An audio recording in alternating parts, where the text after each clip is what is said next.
In this tutorial, we are actually going to clean our workspace so we can start setting up the controls for the face and the head. Let's start right now. Yeah, I like a clean workspace. So first things first, let's go to Jimmy's composition by going to the timeline and clicking on Jimmy. Very good. Hey. Yeah, that happens. That little. All you have to do is drag the head here. Very good. Okay, now I still have the long arms. And what I want to do is make this composition to last 42 seconds or 41 or whatever. More than 40 seconds. Why? We're gonna see why in the next lessons. But first we have to unlock every layer. Let's do that. To unlock every layer, it's very easy. All you have to do is click on one of the locks and hold your click.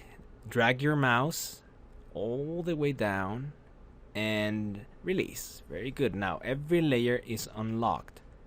So now I'm going to change the duration for this composition. You can do that by going to composition menu, then composition settings, but the fastest way is by pressing Ctrl K or Command K on Mac. There. In here, ignore everything, just go to duration and put 42 seconds. Now, if you only put 42, it's going to give you 1 second and 12 frames. In here, you see, because the vase is 30 frames per second, so that's why you have to put 42.0. Click OK, and now our composition lasts for 42 seconds. To see that, I'm going to zoom out in the timeline. There you go.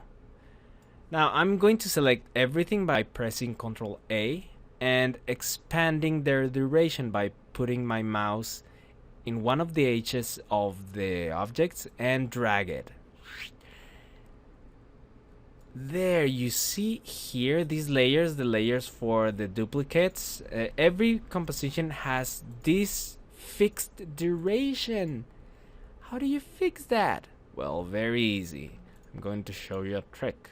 I'm going to select every single one of them, then press Ctrl Alt T, and now you can expand this.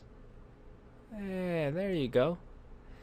That's a time remap. What that allows you to do is to play with time. You can make footage to be on slow motion or speed it up.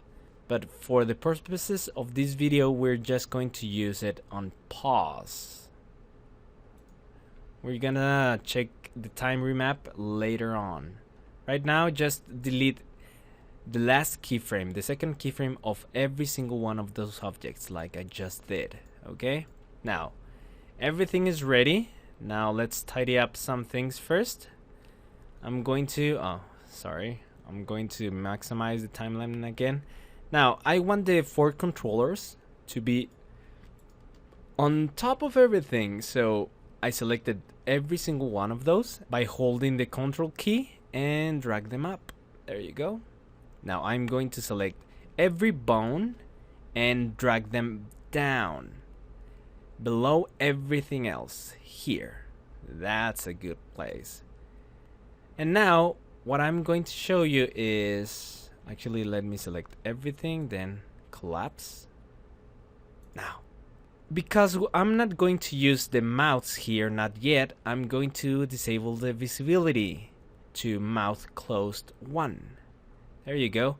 Okay, this is something I don't want. I don't want a bunch of layers like this that I'm not going to be using, so that's why you can use this switch. For example, if I click on this switch, this is the shy layer.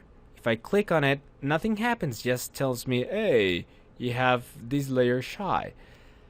What is that for? Well, if you click here, it's going to disappear. Haha! Now it's not there. Now it's there. You see? Now it's not there. Now it's there. So I'm going to use that switch to hide everything that I'm not going to be using.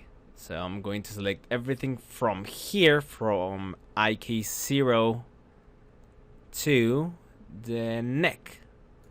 But I'm going to deselect the body by pressing Control, then clicking on body. There you go. Okay, now shy, the switch for shy, and then lock. Bam! Now, if I click here, that's a clean workspace. That's the way to work. Okay, I'm going to now start setting up the controls. That was only that. If you do this quickly, it takes you like about 1 minute to set everything up. Like, it's like a quick cleaning to your workspace. This might seem a bit technical, but it saves you time. You invest like 1 or 2 minutes cleaning your workspace in After Effects, but it pays off like enormously. Believe you me. Okay, so let's go to the next lesson.